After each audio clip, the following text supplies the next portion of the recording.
Hello and welcome to the Controversies in Church History podcast. My name is Derek Taylor, your host for this podcast. This is a reminder that you can find controversies in church history on various social media platforms, including Facebook, Twitter, YouTube, and also on Patreon. If you'd like to become a patron of the podcast, this is a free podcast for most people. I try to make it available through as many platforms and different types of social media as I can, but I do actually try to advertise every once in a while. I do have a few expenses for doing this, and it is a lot of work. So this is supposed to be a service. You're not supposed to you don't have to do this, but if you'd like to become a patron of our podcast, go to patreon.com and you'll find our Patreon page on Patreon, where you can become a donor, a monthly donor. I think it's $5, $7, and $10 to help out defray some of the cost of this stuff. Going forward, I'm going to start doing more things, interviews of those sorts of nature for patrons on Patreon, to focus more on that. So if you want to keep supporting the podcast, keep it going. All the episodes, in terms of the archive of what I've done, will be available free. Eventually, they'll be made after a month or so, all the new ones. But if you become a patron, you get new episodes a month in advance. You get some other things, bonus features that it won't make available.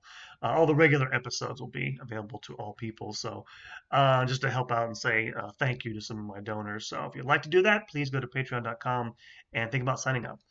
Thank you and God bless.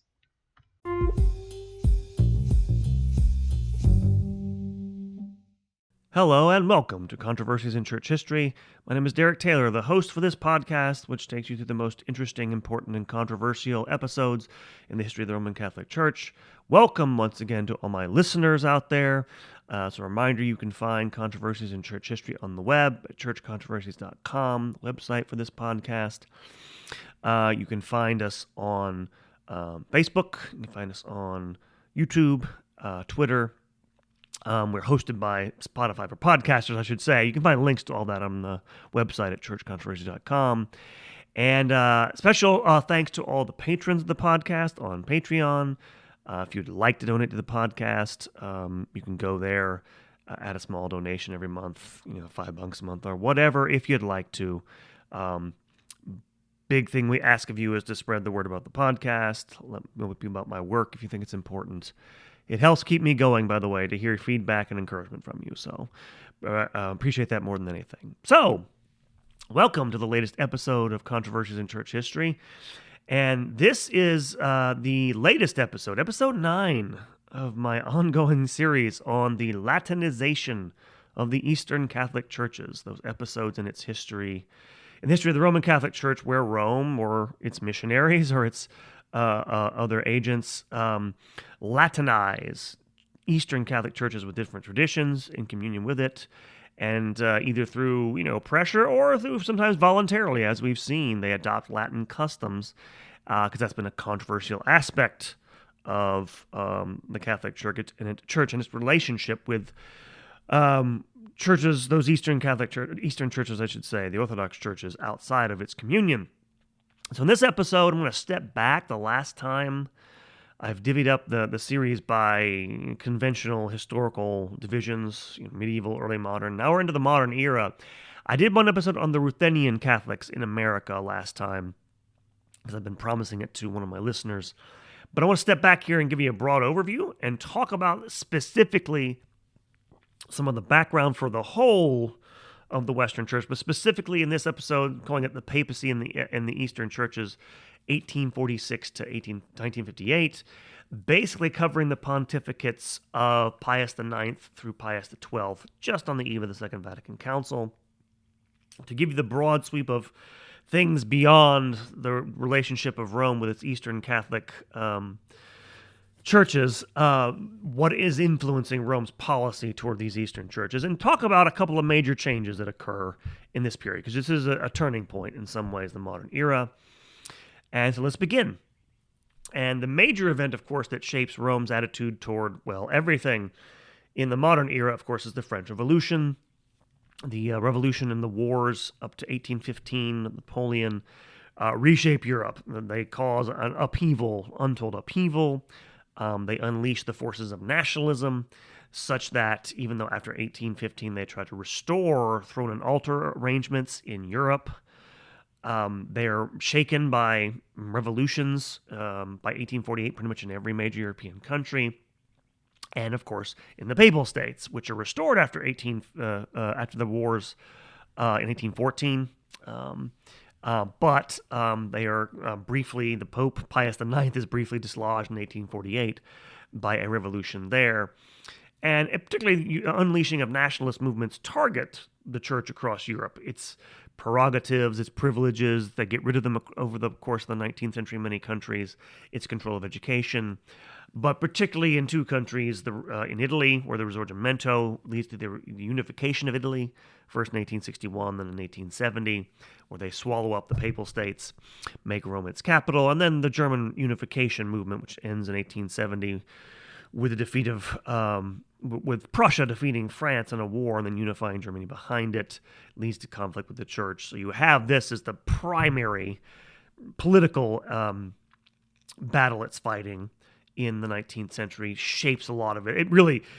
I've talked about this in other venues and some of my writings for 1 Peter 5 and Crisis Magazine, but it really spooks the Vatican. They think the world's coming to an end, and it leads to the sense that the Vatican needs to the church needs to reassert its authority and rally around the Pope to do that. We'll come back to that in a second. Second major historical event or process that influences especially the Catholic Church's relationship with the Eastern Catholic churches, the Roman Church's relationship with its Eastern Catholic churches in communion with it, is European colonialism. Because in the 19th century, we have a sort of second wave of European colonialism, especially after 1850, but even before that, in which Western powers carve up large parts of the territories of Africa and Asia. And for our purposes, the areas of the Middle East, mostly the Ottoman Empire, and Asia, mostly India, will most directly affect the Eastern Catholic churches and its relationship with Rome. We'll get to the specifics of those relationships in future episodes. And then finally, just sort of more directly internal affairs. I mentioned the restoration of the Papal States and the papacy for the better part of several decades, trying to keep a hold of them, tended to occupy its time. The restoration of the Jesuits in 1814. Remember, they were abolished in the 1770s, and Pius VII brings them back the year he's restored to the Papal States. There's also, of course, a wider war against, you call it a war against liberalism that they're fighting in the church in terms of internal affairs. There's the growth of a Catholic liberal movement with the Abbé de Lamennais at its head, the great Lamennais. I've written about this actually for Crisis Magazine, but you can consult my podcast series, the episodes on Catholic liberalism about this, but that occupied several decades of its life and sharpened its focus. It's thinking in anti-modern terms, and the papacy is wanting to reassert its authority over the entire church, which leads us into how that will deal with the Eastern Catholic churches. The big thing, of course, is that, especially with the reign of Pius IX, he becomes convinced that all of society is falling apart. It needs the reassertion of the church's authority, and in particular, Rome's authority. And this will lead to, two things. One, this happens before Pius IX gets into the throne of Peter, but there's a drive to centralize more and more power in the Pope's hands. And this is, by the way, something that's pushed for. It's popular, actually, in Western Europe. Again, things are changing rapidly. The state is, in some ways assaulting the church, seizing its properties, turning monks and nuns out of convents and forcing them to become laymen and stuff like this. And so there's a desire in a lot of places for the Pope's authority to be strengthened. And so there's a drive to centralize a lot of things in Rome's hands. And again, this has been happening anyway, going back to the Reformation of the Council of Trent, but it ramps into overdrive in the 19th century, where the Vatican wants more and more oversight of, kind of everything, and that will include the Eastern Catholic churches. And this will be, as you'll see, as you can see, as we'll talk about for a moment, this does play into Latinization. It's probably partly behind some of what's happens with the Ruthenian Catholics in America. As I'll try to argue, though, I think in the long run it actually does work to its benefit. And we'll talk about, you can even see this in this pre-Vatican II period here. And finally, what happens is, as a result of this need to reassert its authority, you're going to have what I could call changes in latitudes, changes in attitudes on the part of the papacy. They will take a renewed interest in the Eastern Catholic churches and the Eastern churches outside of its communion, in a way they haven't since the Council of Florence. However, no real changes in ecclesiology. This is the thing that doesn't change. They still mostly see the Eastern Catholic churches in communion with Rome, communion with her, does Rome, as wonderful ancient witnesses to the faith of the whole church, which in practice means Rome's governance of the whole church. They see them as people with rights, but not necessarily as local churches who govern themselves in their own right in communion with Rome. And that will be the big change that happens after Vatican II. But serious changes that I think are linked with the ones that happen later on, actually. So let's get through this and start. And we start with the as I mentioned before, the pontificate of Pius IX. Many things you can say about Pius IX I have said elsewhere. He's becomes Pope in 1846. There's some expectation he's going to be a liberal pope by people in Western Europe. It does not turn out that way. It was never true. But he is very keen to assert the authority of the papacy. And he takes an interest, a serious one, a sincere one, in the Eastern churches.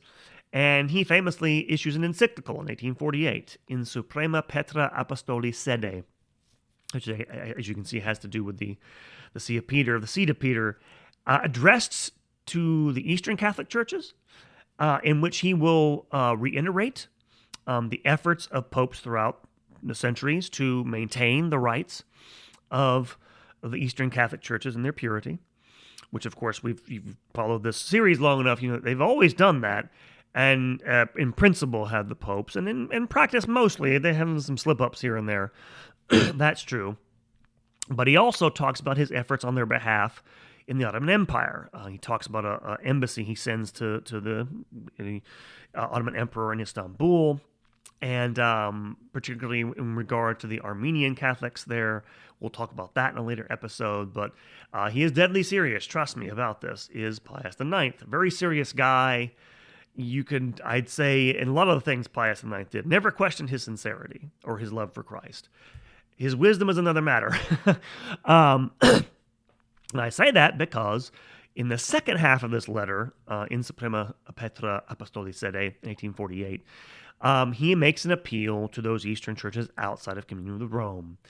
And basically, he will say, yes, you should come back into communion with Rome, otherwise you are outside and therefore schismatics and heretics for denying the authority of Rome. He basically reiterates the standard polemics that have existed for centuries, but I think sincerity really wants them to come back in. And this is important. Father Aidan Nichols wrote a book years ago, a fine Dominican priest, called Roman and Eastern Churches. And this signals a sort of seriousness and urgency with regards to the Eastern churches and reunion that really has not been seen since the Council of Florence. And it's real. But it's also really, really, really tactless. I mean, really tactless in the way he does it. I admit reading through this was a little bit cringy. Although I must say I felt better when I read the Orthodox response to it, which there actually is a response to it because it's also kind of cringy. Again, I'm a traditionalist, but I guess I'm a post-Vatican II traditionalist, in which 4 Eastern patriarchs, the Patriarch of Constantinople, Patriarchs of Constantinople, Alexandria, Antioch, and Jerusalem, all along with the synods of each of these patriarchates, issue a response which responds in kind. Basically says, yes, you're the schismatics and the heretics. Rome has been just falling into heresy ever since the 11th century. And I won't belabor all this, and I don't mean to denigrate, again, the Orthodox at all, or Pius IX. I'm just saying that there are problems I would have with both. But the way that Pius IX did this was so tactless. He didn't even actually send the encyclical to these actual patriarchs. He sent it to the faithful. They printed thousands of copies and distributed them free to just Orthodox in their patriarchates. This is a really, really bad way of doing this. Nonetheless, by the way, he persisted in this, less so with the reunion aspect of it.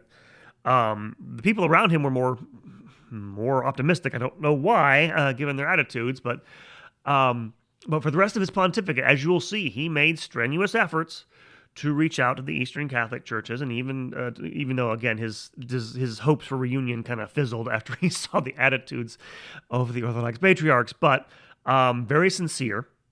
Although, as you'll see, within a certain framework of both the traditional claims of Roman, jurisdiction, but also in terms of this, drive to centralize things because they thought it was a necessity given what they took to be the state of the world at that time.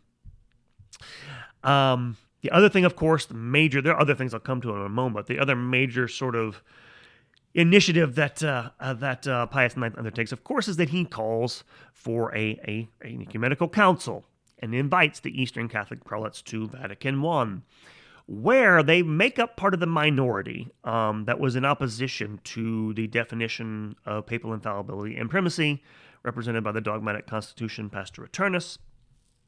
And they were concerned both with the integrity of their own traditions, which as you'll see in a moment, they had reason to be concerned about, but also they were concerned about ecumenical relations with the Orthodox. And one of the reasons they were concerned is because under Pius IX, you do have this drive to push for greater and greater uniformity, and this will take in practical terms, a form of Latinization. One historian I consulted for this, named Father Ferrugia, was a Jesuit, talked about how basically, for example, he mentions a prelate who was made a Latin patriarch, which I'll get to in a moment, the Latin Patriarch of Jerusalem by Pius IX. One of his recommendations was that he was basically trying to sort of move the Eastern Christians under his in that area toward Latin customs. Again, there was this sense that they needed to be. There's still this sense that to be real Catholics, they had to sort of adopt Latin customs, and you can kind of see this in some of this in the unwillingness of some Eastern patriarchs, by the way, Eastern Catholic patriarchs, to declare their support for Pastor Eternus. I won't belabor this in too much detail, in some of Pius IX's own apostolic letters and encyclicals, he writes about how certain Eastern Catholic patriarchs, we'll talk about this more next time, they take a long while to declare their support for Pastor Eternus. They have problems with it. And so this seems like an imposition on their customs and traditions. And so there's tensions over this, even though, as we'll see, I still think Pius IX was fairly, whatever you can say about him, sincere in trying to reach out to and deal with their needs. His successor, of course, Leo XIII, is more famous and probably more well known for reaching out to the Eastern churches in terms of official documents, official communications. He issued two major apostolic letters. In 1894, he becomes Pope in 1878. And in particular with his apostolic letter, Praeclara Gratulationis Publicae, he is a letter he addresses to all Christians, basically making appeal for all Christians to return to communion with Rome. And of course, in particular, he has a series of passages addressed to the Orthodox churches. And Leo is a lot more tactful than Pius IX. He's a lot more...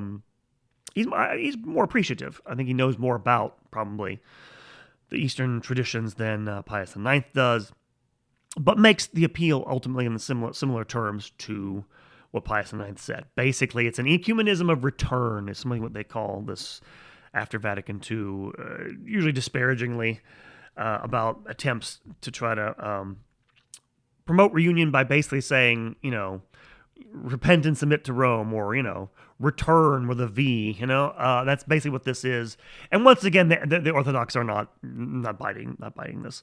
1895, another encyclical, this time by the Patriarch of Constantinople, along with some of his bishops, issue another reply to Leo XIII, reiterating mostly the same polemical points. It's Rome is really in schism. They've departed from the apostolic tradition. I won't belabor these things at this moment. But these two replies, by the way, in 1848 and 1895 by the Orthodox, are to this day the most authoritative statements about the papacy on record. Particularly the first one, the one in 1848 has 4 patriarchs, so it's, again, as authoritative as you can get without an actual, Orthodox council meeting and deciding on this stuff.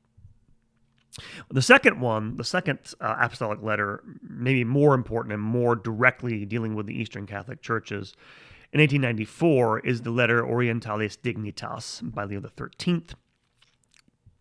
And it's important for a couple of reasons. One is it marks a real shift in attitudes toward the Eastern Catholic churches.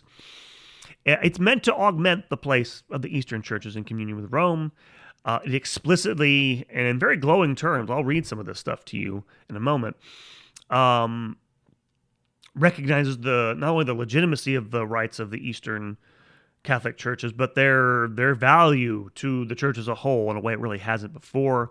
And then, more to the point, it actually issues prohibitions against Latinizing among missionaries and other clergy of the Latin Rite in Eastern Catholic territories.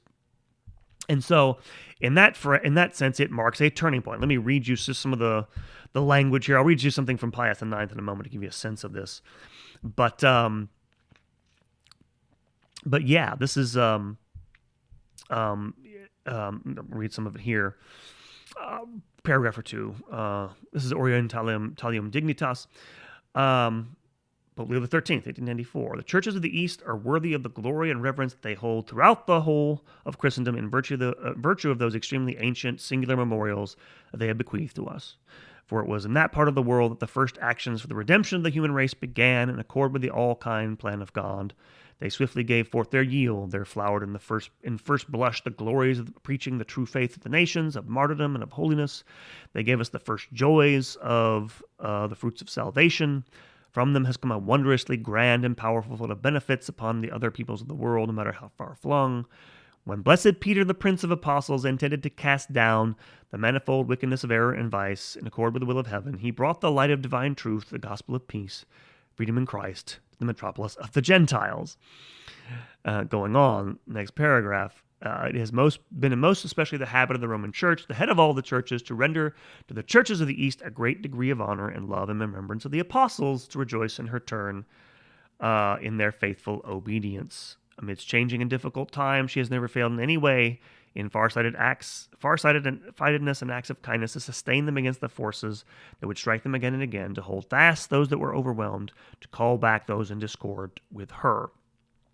Nor was it the last expression of her watchfulness that she guard and preserve them in whole and entire forever, the customs and distinct forms for administering the sacraments that she had declared legitimate in her wise jurisdiction. He goes on to quote examples of what's been done in the past, Pius IX, other predecessors, what he's done. And by the way, we'll get to this in a moment. He does a lot for the Eastern Catholic churches. But he goes on to say this. He talks about wanting to lead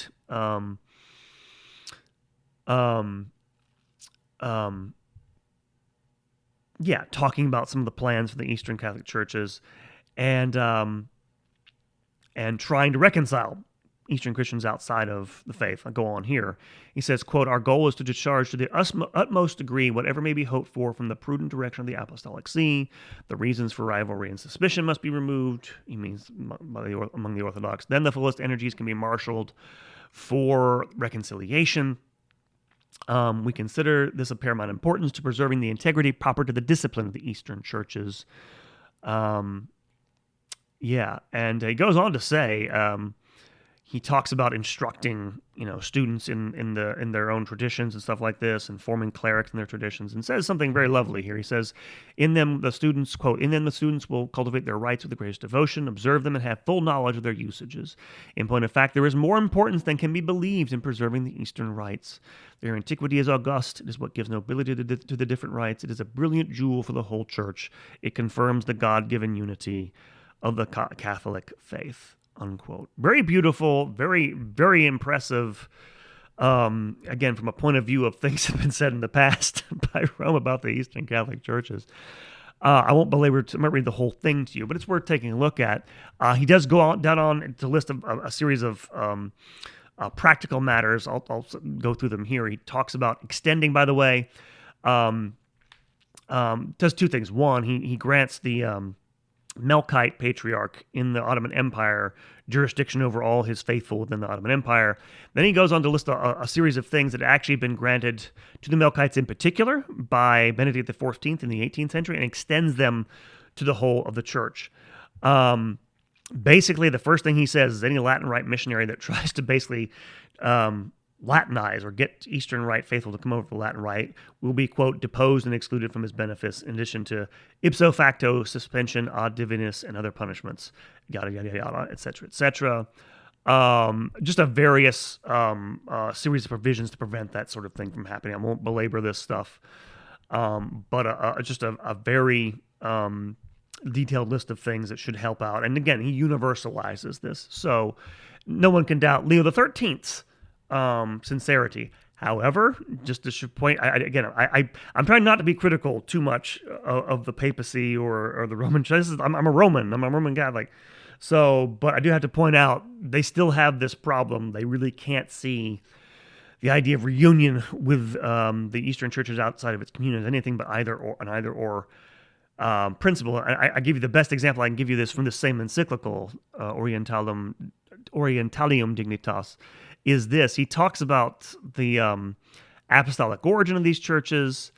And, well, I'll read it to you because it's basically what he's saying in this passage is the real value of one of the great values of this is it shows how, real unity comes with being unified with the Roman Church. Let me read this. He says, quote, for that very reason, even as her apostolic origin, he means the Roman Church, is all the more proven, especially by these churches of the East, at the self-same moment there shines out and is made manifest these churches' original, complete unity with the Roman Church.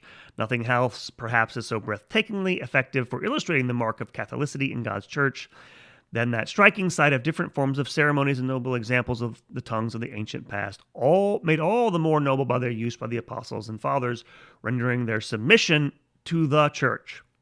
This is almost an image of that most excellent submission that was rendered to the newly born Christ, the divine founder of the church, when the Magi were drawn from the different regions of the East and came to adore him. I love Leo XIII. He was great, and he did a lot of good things, but comparing the Eastern Catholic churches and the Orthodox to a bunch of pagans who came to worship Christ is not the best look. And again, it gives you the problem here is that Rome, because it is and again, I believe this, because it is the universal head of the universal church, it tends to identify its own institutions as being the church by itself. Has a hard time seeing, the Church of Constantinople or the Church of Antioch as being churches in their own right, local churches that have some meaningful existence distinct from Rome. And looking back, it seems painfully obvious, but you can see why there's still that fly in the ointment, even though this is a major change. And again, I think for the benefit of the Eastern Catholic churches. All right, so last thing to talk about in this relatively more brief episode. So you see some of the attitudes changing with Pius with Leo XIII. And so, remainder of this I'm going to talk about because we have some changes of attitude going on here. And it's not just changes of attitude, by the way. They take a greater interest in, and I'll show you in a moment, they'll erect more institutions where, I want to say really for the first time, but for the first time as an institution, the Church of Rome begins to, take an actual interest in the actual beliefs and practices of the Eastern Catholic churches, meaning there's an institutional desire to learn more. I think for the first time, at least sustained over the course of several pontificates. And let me get to what I mean in a second. Let me explain myself. What I mean to say is that, in the past, you'd have certain, popes here and there, Benedict XIV come to mind, who were very interested in the Eastern rites, and they would take time to learn things, but it didn't transfer over to the next, pontificate, because there wasn't a lot of institutional continuity there. And yes, even though the centralization of everything in the Vatican in the 19th century, I think, was bad in the long run, definitely for the Latin Church and maybe for the Universal Church as a whole, I think in the long run it was good for the Eastern churches because it gave them an institutional presence they hadn't had before, which meant there was, as you'll see, greater continuity of policy over time with their regards. Again, not always a good thing, as we'll see, but I think in the long run a good thing. And so let me just give you some examples of this centralization, starting with Pius IX. I mentioned this earlier. One of the first things he does, actually, as Pope in 1847, is reestablish a resident Latin patriarch in Jerusalem. And what I mean by that, if you remember in the Crusades, the Latin patriarch basically drove out the Orthodox patriarch in Jerusalem. But when the last Crusader kingdom falls in 1291, the Orthodox patriarch comes back, and the Latin patriarch has to flee to Cyprus, where he remains until 1374, when I think the Venetians drive him out of there, and he has to go back to Rome. And so there's a titular Latin patriarch in Rome. But in 1847, one of the first things Pius IX, is actually restore a resident Latin patriarch in Jerusalem. However, it's with the express purpose, according to Father Ferrugia, who I mentioned earlier, of monitoring the other Eastern Catholic patriarchs. And I'll talk about what I mean by monitoring in a second. But he was very serious about this. Again, Pius in 1862 will establish a special section of the Congregation Propaganda Fide, the missionary congregation that was established in 1622. We talked about this on a couple episodes ago, which up until then it still did have responsibility for the Eastern Catholic churches. He establishes a special section to deal with them within the Propaganda Fide in 1862. That same year, he also issues an encyclical, Amantissimus Humani, which is addressed to the Eastern churches, on the care of the Eastern churches, in which he mentions, among other things, he talks about what they have all talked about, basically about what they have done, about Roman authority, but also again how over time things that he's done for the Eastern Catholic churches, things he's doing he talks about his establishment of a special department within the Propaganda Fide. But he also enjoins upon this congregation and the Eastern Catholic bishops to start doing things like sending reports to Rome to give him more knowledge about the state of the church there. I'll read a paragraph here. He says, quote, "It will greatly comfort us greatly if each of you, venerable brothers, in assiduously reporting all the affairs of your respective dioceses, will indicate the number of the faithful in the diocese, the number of ecclesiastics who minister to the faithful, the procedure for attending to the same faithful, not only in regard to faith, but also to the discipline of morals, the doctrine with which the clergy is instructed, the education of the clergy, the means and method of instructing the people in our most holy religion and its moral integrity, the plan whereby the same people are inspired and daily educated into greater piety and moral integrity. We also desire to know exactly the condition of your schools and how many youth customarily attend them. Since, venerable brothers, you well know that all hope of both sacred and public affairs depends on the right, salutary, and religious education of children. It is a particular concern that from their tender years they attend Catholic schools, where diligently learning the truth of our religion and commandments, they will escape the danger of having their sensitive minds tainted with evil principles," unquote. And again, by the way, when I said that stuff about Rome's wider concerns in Western Europe, one of their big concerns, of course, I mentioned it, is secular states are basically stripping education away from a lot of these places. And it's almost like they're making up for it by founding. And by the way, I'm criticizing Pius IX for centralizing a lot of things, and he's being very. Again, this is almost sort of paternalistic oversight of these Eastern Catholic churches. We want all this information, and you can say there is a benign intention here. He wants to help them. I'll go to get that in a second, but it is wanting to have more control. But he is thinking. I'm certain he's thinking about the actual situation in Europe at the time, Western Europe.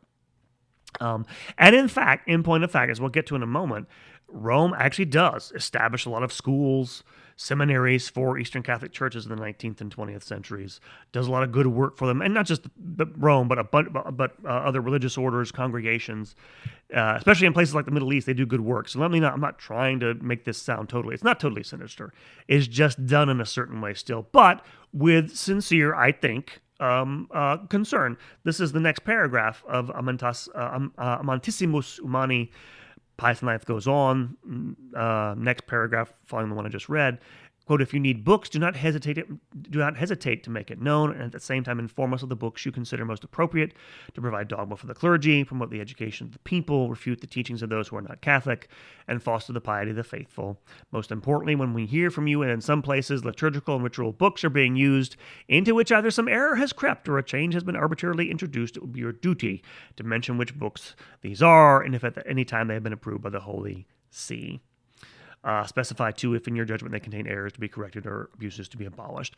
All that stuff there about liturgy is, again, is an ancient concern with Rome. Going back to the Middle Ages, they've considered, again, they're guardians of the faith. That's why they've been, treated at times, certain Eastern rites as being suspicious. But, again, you do see, I think, the genuine concern on part of the Pius IX. Again, I don't want to make it sound too bad, but it is a matter of increasing, oversight and control of the Eastern Catholic churches, which you see even more is even more in evidence in his bull, papal bull. They don't make papal bulls anymore. They should bring back bulls. It sounds cool. Anyway, but he issued a bull in 1867 called Reversurus, Reversurus, which basically took control of the election of, I think, bishops and patriarchs away from the Eastern Catholic churches, against which they protested roundly, I might add. And again, why does he do this? Well, he's doing the same thing in Western Europe. Again, they're concerned about, the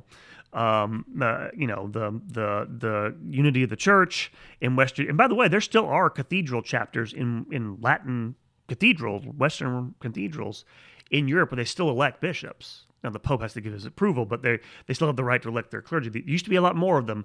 Pius IX put an end to a lot of them because he's centralizing things. And he did this also with the East. They didn't like it. As you will see in another episode, it caused a minor schism among one of the things that led to a schism among the Armenian Catholics. And so, okay, that's centralization under Pius IX. What about Leo XIII? A bunch of things. And again, some ways good things for the Eastern Catholics. 1886, Leo XIII erected dioceses for the Syro-Malabar Church in India. And we'll do another episode on them. Remember the tragedy of the splitting of the Thomas Christians? Well, those still in communion with Rome get their own bishops and own dioceses for the first time, 1886. About almost 10 years later, in 1895, another apostolic letter, Christi Domini, Leo XIII will erect a patriarchate for the Coptic Catholics in Egypt. Remember, there'd been some for a while. 18th century, tried to get a patriarch there. The Sultan wouldn't let him in. They wouldn't let him in on their territory. Finally, they're allowed in there. Then things have changed politically by the 19th century. In 1895, there is, in fact, a Coptic Catholic patriarch. Leo XIII erected multiple different seminaries for different churches. One example, in 1882, he erected a seminary for Melkite Catholics in Jerusalem, several other places, several other seminaries in Rome for Eastern Catholics. And then finally, it's under Leo XIII that plans are first hatched for a new congregation, all its own, just for the Eastern churches, the Sacred Congregation for the Eastern churches. Which comes to fruition not under his successor, Pius X, but a couple reigns later under Benedict XV, from 1914 to 1922. I think he dies. But Benedict XV, famous for his peace overtures, during World War I. 1917 with the motu proprio, Dei Providentis, 1917, just at the end of World War I, erects the Sacred Congregation for the Eastern Churches, which, again, is significant. It means there's an entire body of personnel in the Vatican dedicated to their needs, can get information from them, can find out what they want, can find out, those sorts of things. It means they're being taken seriously. This, at the same time, he issues a motu proprio Orientis Catholici, 1917, which sets up the Pontifical Institute for Oriental Studies, or Eastern Christian Studies, I guess it's called today. A fine institution of higher learning, by the way, which is still ongoing, does a lot of good work. I've consulted some of their works for the purposes of this podcast. And again, this is good stuff.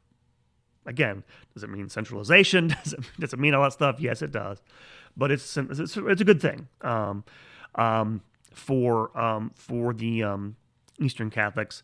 And a few years later, I think it's 1920. He I don't have the document with me, but he basically gives permission for the Pontifical Institute of Oriental Studies to confer doctoral degrees. So again, this is something, again, a lot of these Eastern churches, again, they're in, whatever their situations are, they may not have access to that type of education. Well, no, they do because of the papacy. So I'm going to toot the papacy's horn for this. They also do something. Benedict XV did this. I found this one here. He did this in 1920, issued an encyclical, Principi Apostolo Petro, in which he names Saint Ephrem a universal doctor of the Church. He says in the encyclical that this is partly due to the request of Eastern Catholic bishops and clergy. It also, by the way, is explicitly the title of the encyclical kind of gives it away. He talks about Saint Ephrem because he was in communion with Rome, being a witness to the authority of Rome, of course. And in fact, this is still, even though these are overtures to the Orthodox, it's always put in the context of Rome's authority comes first. And in fact, every pope I know, at least since Leo XIII, issues an encyclical on an Eastern saint. Leo XIII did one on Saints Cyril and Methodius. Pius X issued one on John Chrysostom. Benedict XV on Ephrem, and also made him a universal doctor of the Universal Church. I know Pius XII did one on Saint Cyril. They all did this. Okay, so it's part of this, both trying to appeal to the East, but while at the same time reasserting its authority. There's some other things. Oh, yeah. Well, Pius XI, one thing about Pius, doesn't do as much. He does issue encyclicals, but in terms of change, one thing he does is that 1938, he issues a motu proprio, I believe, granting jurisdiction over churches in the Middle East to the Congregation for the Eastern Churches, like Syria, Egypt, other parts of the Middle East. And so, again, recognizing it has authority within the Vatican. And then finally, in the reign of Pius XII, I'm only dipping into Pius. There's some other things in Pius XII that are really important, but I'm going to save them for future episodes on specific Eastern Catholic churches. I'm thinking of Russia. One thing he does in terms of, again, institutionalizing the Eastern Catholic churches in Rome is he issues multiple motu propria, and I believe there's talk about this before his reign, about constructing a canon. A code of canon law for the Eastern churches, which again is very much a centralizing thing, because it's only in 1917, by the way, that the Roman Catholic Church gets its first universal Catholic law code. Never had it before. You always just had local codes, and I'm guessing the code of Eastern canon law that exists today is, I'm guessing it's universal too. That's also a novelty. But Pius XII, more to the point, issues multiple motu propria on Eastern canon law. 1948, 1950, 1952, 1957. Won't go through all the names and everything.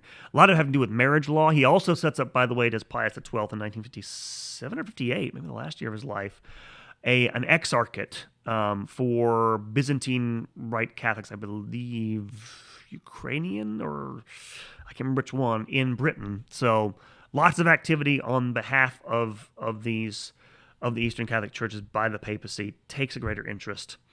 And so to wrap things up, bring this to a close as we get to the last end of this episode, the next one's 2 points. One, despite initial increased Latinization, and it does happen, and it's still happening. We'll get to some stuff with the Byzantine Catholics next time. It's still happening before Vatican II. I think centralization worked in favor of the Eastern Catholic churches in the long run. Yes, I know, you could say it made them more dependent on the Vatican, but it gave them representation there. And as popes became more favorable to their cause and attitudes changed, there's a geopolitical dynamic involved in this as well. This means that they would get more of what they have wanted. And in fact, I think this is what's going to happen after Vatican. This is the second point. I think a lot of what happens after Vatican II, you can say, has its origin in this period. Yes, the ecclesiological aspect was always the sensitive thing with Rome. Its primacy, its jurisdiction, which is weird because you'd think, maybe people complain about it. You'd think infallibility was the big deal. And it is, but it's really the primacy. And, and its willingness to recognize that, yeah, okay, there can be local churches that govern themselves, and we don't have to sort of govern them ourselves. Is actually a big, it's a big admission on their part. And they finally do this after Vatican II. And I have to say, again, for all the faults that centralization brought with it, and it did bring them with it, the Vatican probably gained in this period more knowledge and more accurate knowledge, more to the point, of the Eastern Catholic churches than it ever possessed. And though it always had other motives, right? Part of its motives were to, reunion with the Orthodox, the desire to reassert its authority in the Western world. There are certainly geopolitical considerations involved, and of course there's just ego. And yes, the members of the Vatican hierarchy like their egos, they like power, sure, all those things are true. I do not think you can doubt the sincerity of the popes from Pius IX onward, their sincerity of their good intentions toward the Eastern Catholics, both in the founding of seminaries, institutes in Rome, but also their more permanent interest in the Eastern churches that they represented. So I'm glad to say in a podcast dedicated to controversies that I can say something nice about the Vatican for once, even if there's still problems, and we'll get to those next time. But I think its policies actually are productive in a way they never have been before. In the era of which is still a sort of problematic ecumenism of return, I think the papacy, generally speaking, comes out decently well on this. And that's it for this episode of Controversies in Church History. Next time, upcoming, next episode will be another, I have to get an episode out for my regular listeners. This one will be for patrons first, and then a few weeks later, everybody else. Next episode for everybody will be a little bio on a fascinating figure you should know more about. René Chateaubriand, a French writer, author, apologist, French politician in the early 19th century, major figure in the history of Romanticism, but also really, really important in the history of apologetics and his life and times next time. And then we'll follow probably the next episode, episode 10, in this long, ongoing series on Latinization.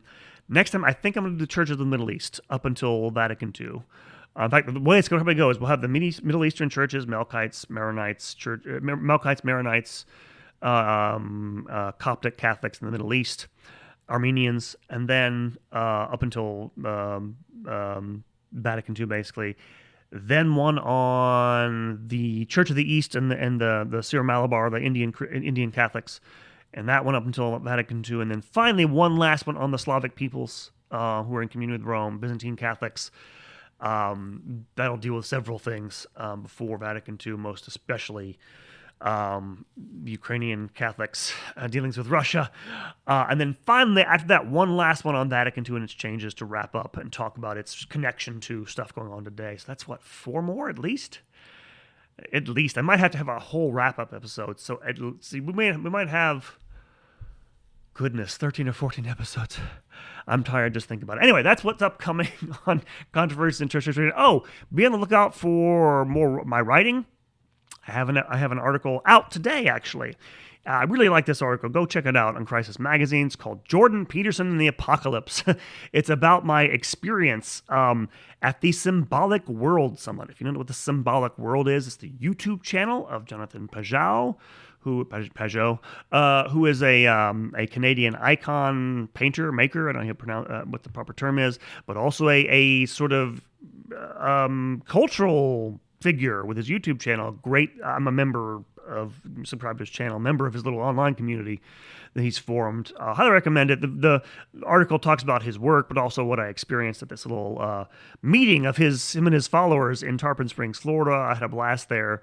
But go check that out if you haven't already, and tell people about it. Share the article. I appreciate share the article. Share this podcast. Share this episode. Please get the word out about the podcast. If you want to be a patron, that's good. That's fine, and I do not. I'm not going to belabor that. But please share the podcast. Let people know about it. I'd love to have more support and help. It helps. Knowing that I'm doing good work keeps me going. So, and keep me in your prayers as well. I'll pray for my listeners and patrons, and keep you all in my prayers. Have a wonderful, I forgot to wish you all guys a blessed Easter. It's Eastertide. Happy Easter. Christ is risen. He is risen indeed. Christos voskres, voistuno voskres.